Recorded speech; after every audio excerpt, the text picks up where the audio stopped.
So the doughs are going to need to rest, whether you're putting it in the refrigerator overnight or if you're going to be just resting it at room temperature because you're ready to use it today. You're going to need a couple hours to wait, at least. So during that time, you're going to work on some ingredients to make this pizza really sing. So like I said, sourcing ingredients for pizza is super, super important. Finding the things that you like the best. And for me, I think the major building blocks for making great pizza have to do with tomatoes, olive oil, and cheese. And then there's other flavoring ingredients that we're going to talk about a little bit, cured meats in particular for today. But then that could range into vegetables, raw and cooked.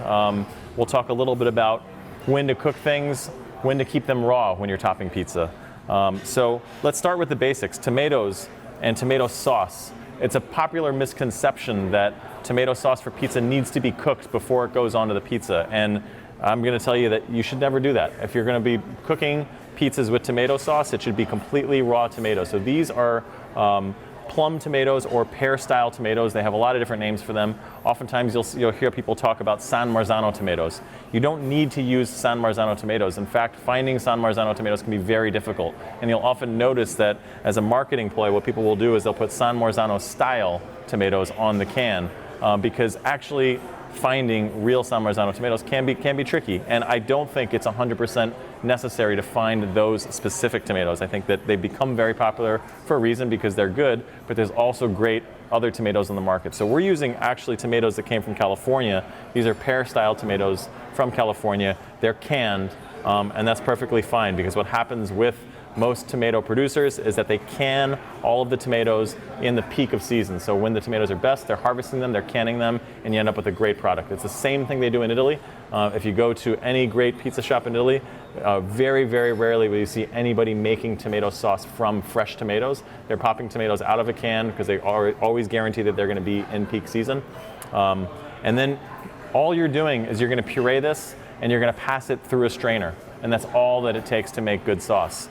So the way we've developed our sauce is just by tasting different cans of tomatoes and seeing which ones we really liked. We like these. They have a good balance of sweetness and acidity. Maybe you like a tomato that has more acidity to it. So keep tasting until you find that one that really makes your lips pucker and it's got a lot of acidity to it. I like a good balance of sweet and acidity. I will never add vinegar or sugar or even salt to our base pizza sauce. Cheeses, that's another very important topic. You have all kinds of cheeses here. For making our pizzas, our sort of workhorse cheese is a lower moisture mozzarella. I say lower moisture because all mozzarella has a level of moisture in it. And so whether you're working with buffalo mozzarella versus what they refer to as a fior di latte, which is essentially what this is, it's a lower moisture mozzarella that melts very well on pizza. If you were to use a wetter cheese, like a buffalo mozzarella, or I have here a house-made stracciatella that we do, which is hand-pulled curds. It's almost like the inside of a burrata, if you've ever tried burrata. Very moist. It's in a cultured cream, so it has this tangy, beautiful flavor to it. So if you're working with something like stracciatella or buffalo mozzarella that's very wet, I tend to want to put that on up high after it comes out of the oven, meaning that this is the cheese that I choose to cook with, and this is the cheese that I choose to put on after cooking. I think it's very unique and kind of fun to have a margherita style pizza, a classic tomato and cheese pizza that is topped after it comes out of the oven, and I'll show you how we top those style pizzas in a little bit.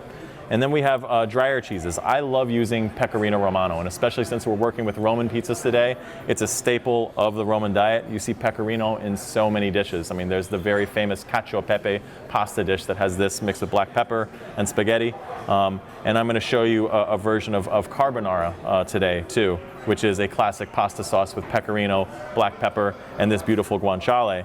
And we're going to show you how to do a unique spin on a white pizza using this cheese. And I think that using these kinds of cheeses, again, best when the pizza comes out of the oven rather than cooking with it. This is a finished product that has been aged for a long time, and it's dry and it's beautiful. There's no reason to manipulate this with heat. It should go on after the pizza comes out of the oven. To talk just a little bit about olive oils. I usually like to work with a couple different kinds of olive oil, one for cooking and one for going on raw after the pizza. And you'll see there's a theme here that there's certain things that I like to cook with and certain things that I don't want to introduce an intense heat to. Because when you're cooking with pizza, you're working with very, very high heat. So you're going to denature things. You're going to change flavors in that hot oven. And so I use a much less expensive, much less nuanced, not that this is a bad olive oil by any means, it's a delicious olive oil, but I'm not going to break the bank using an olive oil that I cook with. So we found a great domestic olive oil from California that tastes great on its own, raw. It should taste good raw, but it's not going to make me nervous about using it in a cooking process and wasting, unnecessary money for something that you're really not going to taste all the nuance and the flavor of that olive from. And then when I really want to taste that nuanced flavor of olive and I want to get that fruitiness, that grassiness, then I go to something that is a little more special and that we do spend a little bit more money on. Here we have an olio verde. This is a Sicilian olive oil. I love it because it has a brininess to it, almost like a sea saltiness to it.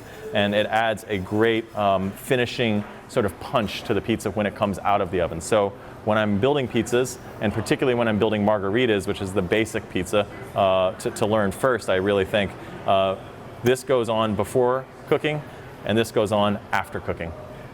And then there's salt, and you might say, okay, salt is salt, which is generally true when it comes to flavor, but in terms of texture and how you apply salt to ingredients, and especially to pizza, I think that it's important to use a salt that has a texture that falls off your fingers very, very nicely. As you start working with pizza, you're going to see that your hands are going into cheese to sprinkle on top of things, and then you end up with moisture on your fingers. And when that happens, if you're using a kosher salt or any sort of fine salt, it's going to stick to your fingers and clump up, and it's not going to distribute evenly. But if you're using a coarser sea salt, and I love using Maldon salt for this, it has beautiful, light, gentle flakes, so you don't get big clumps of salt in any one area, and it distributes very evenly. So I think it's a cool trick to work with at home, not just for pizza, but especially with pizza, to work with Maldon salt to season things when you're going to have your hands dirty.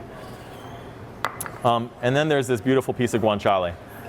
This is a domestically produced guanciale from La Quercia in Iowa. They make delicious Italian-style cured meats. It's very difficult sometimes to find somebody that's willing to import guanciale from Italy, so we're working with a domestic product. As a substitute at home, if you can't find guanciale, you can use pancetta, you can even use bacon, and I've made a lot of pizzas using bacon, and it comes out beautifully.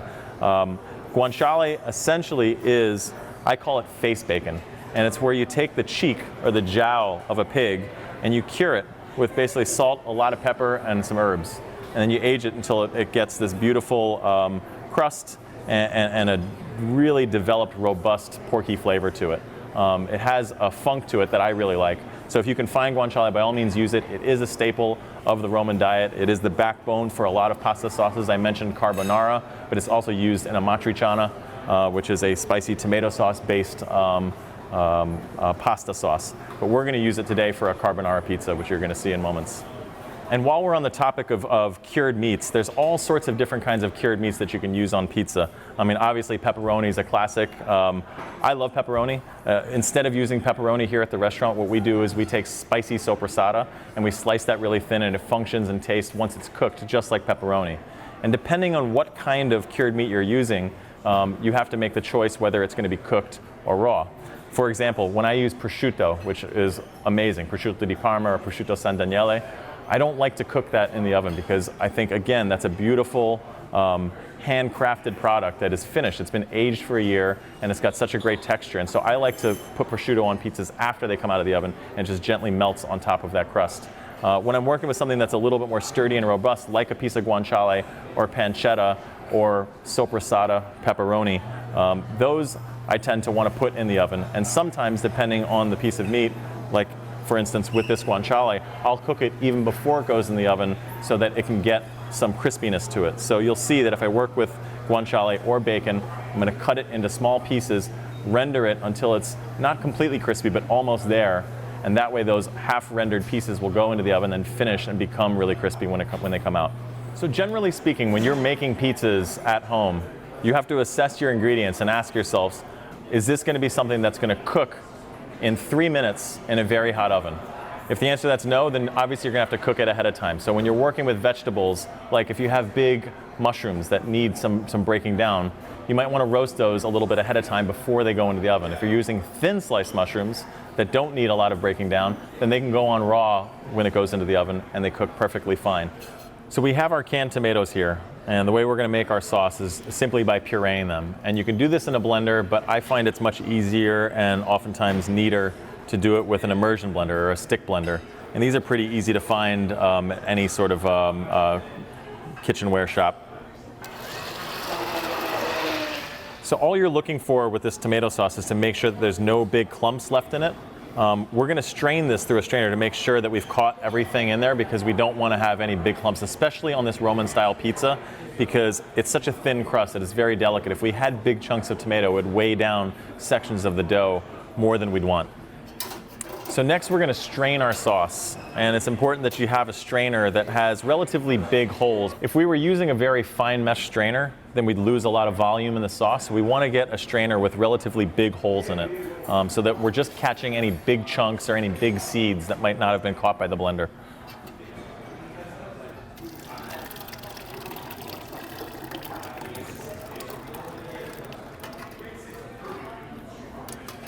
So now we're pressing all these tomatoes through these big holes using a ladle.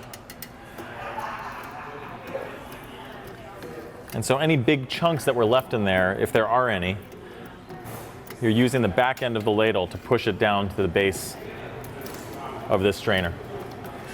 This can also be done through a vegetable mill if you don't want to puree and pass this way. And a vegetable mill is one of those tools that you often use for making mashed potatoes. And you might be asking yourself, why not just buy some pureed canned tomatoes? Why go through all this trouble? And the reason is that it's just going to taste so much better if you get the whole peeled tomatoes as opposed to the diced or the pureed. Because even if they're coming from the exact same producer, it's going to taste not as fresh if you're using something that's already been processed. So the freshness is really key here. You want a very fresh, vibrant tasting tomato sauce, and that's accomplished by doing this. And the last thing I like to do before I know that my sauce is ready is I check out the viscosity. And sometimes you're working with tomatoes that are very, very thick. And depending on the brand that you use, if you have a very thick tomato sauce, don't be afraid to add a little bit of water. And the reason why that's important is that if you end up with a pasty substance on your pizza after it cooks, it's not going to taste as good, it's not going to taste as fresh, and it's going to leave you with some indigestion.